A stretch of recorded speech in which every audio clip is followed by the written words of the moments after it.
हमारा एक ही स्वार्थ है, ये रहेगा और ये हमेशा रहेगा, वो ये है कि राष्ट्र बचना चाहिए।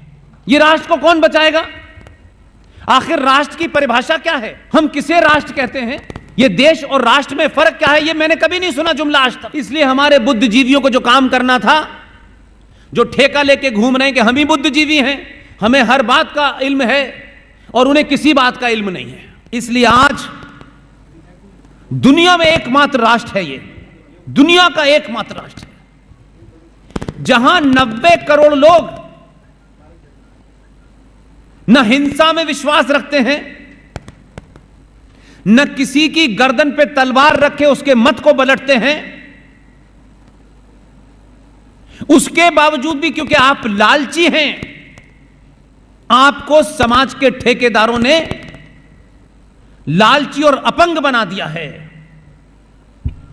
इसलिए आपके अंदर आत्मसम्मान समाप्त हो गया है, और उस आत्मसम्मान समाप्त होने के कारण आप शत्रु का बोध खो बैठे हैं। इसलिए आपको शत्रु बोध ही नहीं है कि आखिर आपका असली शत्रु है कहां। और इन दलालों ने असली शत्रु का बोध न हो तो कभी इधर कभी उधर कभी इधर इशारा करते रहे। इसलिए आप आज तक इन 70 सालों में आप न तो संस्कृति बचा पाए, न अपने देश की सीमाएं बचा पाए, न अपनी शिक्षा बचा पाए, न अपने संस्कार बचा पाए, न अपनी मान्यताएं, परंपराएं, सरोकार कुछ नहीं बचा पाए। इसलिए कि आप समझते हैं आपका काम कोई दूसरा करेगा। चाटुकार तो बहुत पैदा किए हमने, लेकिन सुभाष नहीं पैदा किया, भगत सिंह नहीं पैदा किया हमने। क्योंकि हम चाहते हैं हमारा बेटा तो अमेरिका में सीईओ बनना चाहिए, पड़ोसी का बच्चा भगत सिंह बने, हम क्यों बनेंगे? हम तो चाचा नेहरू बनेंगे, 19 साल मजे लेंगे सत्ता के।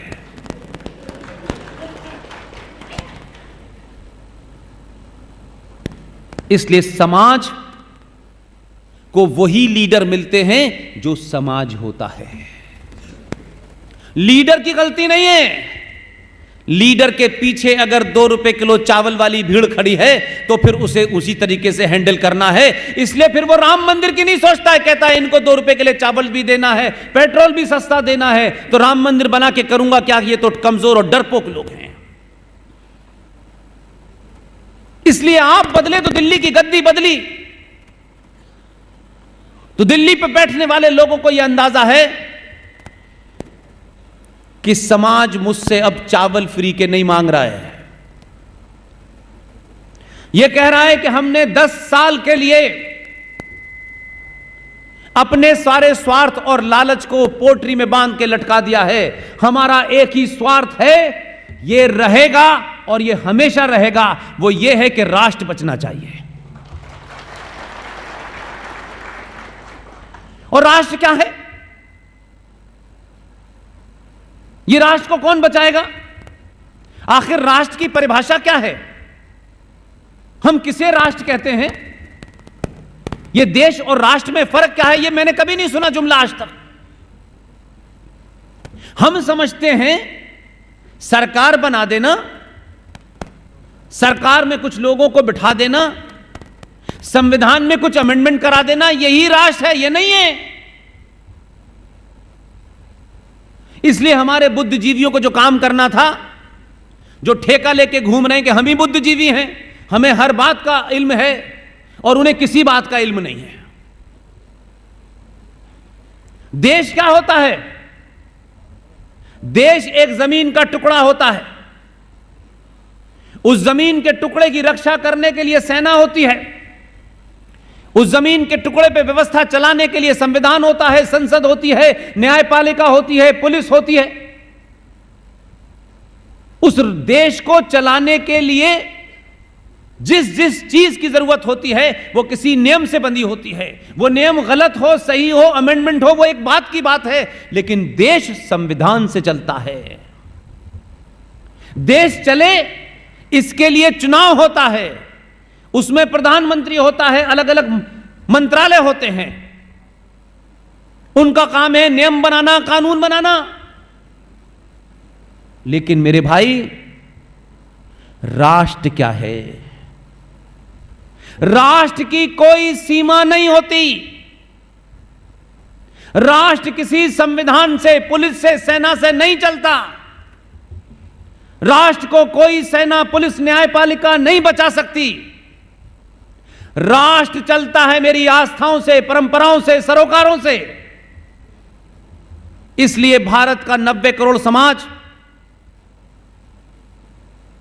जब यह नारा लगाता है जय श्री राम, तो जय श्री राम का नारा लगाने वालों मेरे भाइयों,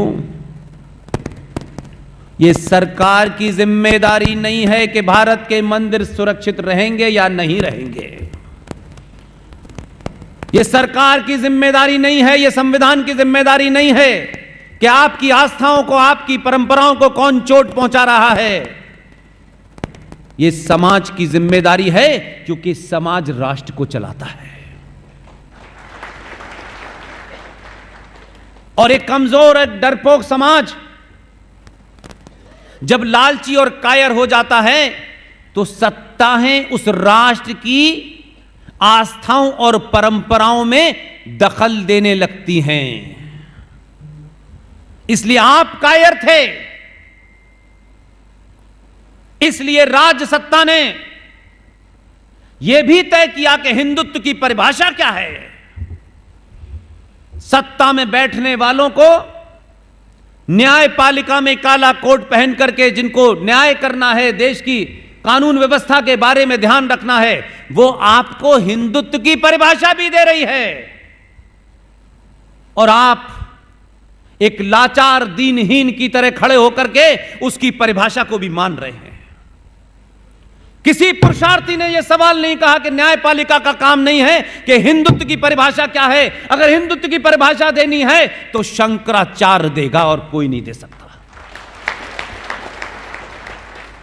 लेकिन समाज में जब हनन होता है, जब आप अपने चरित्र से गिर जाते हैं, तो माफ कीजिएगा, दुनिया में पहला ऐसा यह देश है, दुनिया में है, आज गूगल है, सर्च करिएगा, यह पहला देश है जिस देश की न्यायपालिका में बैठे हुए लोग, करोड़ों मुकदमों की सुनवाई करने का समय नहीं है, क्योंकि आप लालची और कायर हैं। इसलिए आज कानून के जानकार, जिनका कानून में बहुत इल्म है, वो हिंदुत्व की परिभाषा भी दे रहे हैं। और भारत के अंदर, केरल राज्य के अंदर, सबरीमला के अंदर महिलाओं और पुरुषों की बराबरी की दुहाई देकर के उस 1000 साल की परंपरा को भी तोड़ रहे हैं, और आप चुप बैठे हैं। यह कायरता और नपुंसकता के कारण आपकी आस्थाओं और परंपराओं के अंदर हर सड़क चलता हुआ आदमी लात मार के आगे बढ़ जाता है, और आप सरकार से याचना करते हैं, हमें मंदिर चाहिए, हमें काशी का मंदिर चाहिए।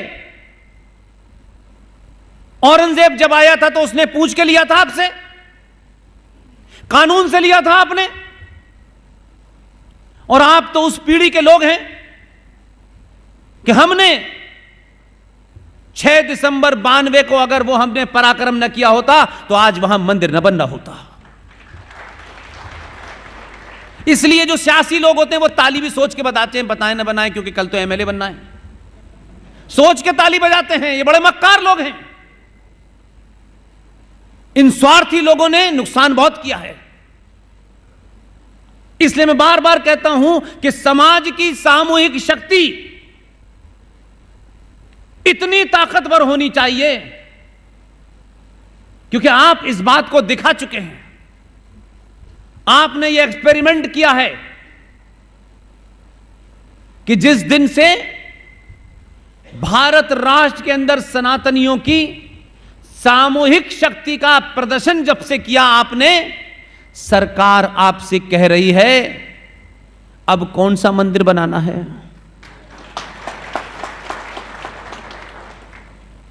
क्योंकि आप स्वार्थ से ऊपर उठे और आपने एहसास कराया कि ये जो सड़कें हैं ये तो बहुत साल से बन रही हैं, और अगर नहीं भी सड़कें होंगी तो भी हम बेसड़कों के रह लेंगे, क्योंकि जो राष्ट्र अपनी संस्कृति के बगैर होता है वो हवा में होता है और कुछ नहीं होता। आपने ये ताकत बनाई है, आपने ये ताकत दिखाई, इसलिए मैं कह रहा हूं कि ईमानदारी से, पूरे कन्विक्शन के साथ, अपने स्वार्थों से ऊपर उठ के, अपनी जाति के हितों से उठ के, अपनी सत्ता की दलाली से ऊपर उठ करके जोर से वो मांग करो जो दुनिया का राजा सुने और मांग पूरी करे कि 90 करोड़ लोगों की मांग है, अगर पूरी नहीं करूंगा तो उतार देंगे नीचे। ये डर पैदा कीजिए, ये डर है, ये डर अगर अच्छा है तो लगना चाहिए। वही मां जो अपने बच्चे को प्यार करती है, जिसे जन्म देती है, वही बच्चा, 5 साल का बच्चा, 6 साल का बच्चा जब गिलास से दूध नहीं पीता है तो उसको डराती है, भौबो आ जाएगा, दूध पी लो। क्योंकि उसका मकसद यह नहीं होता है बच्चे को डराना, उसका मकसद होता है कि यह दूध पी ले जो उसके स्वास्थ्य के लिए जरूरी है। इसलिए इस राष्ट्र को बचाने के लिए 90 करोड़ लोगों में से जब आपकी सामूहिक शक्ति दिखती है तो उसको पता है कि राम मंदिर की नींव रख दी है, अब लोगों का निशाना यहां से हट गया है। और इसलिए मैं बार बार आपसे कहता हूं कि जय श्री राम का नारा लगाना बंद कर दीजिए, अब नारा लगना चाहिए हर हर महादेव का। इसलिए काशी में, गुजरात में हर हर महादेव का नारा लगेगा तो उस गुजराती को जल्दी समझ में आएगा कि अब मुझे बनारस जाना है।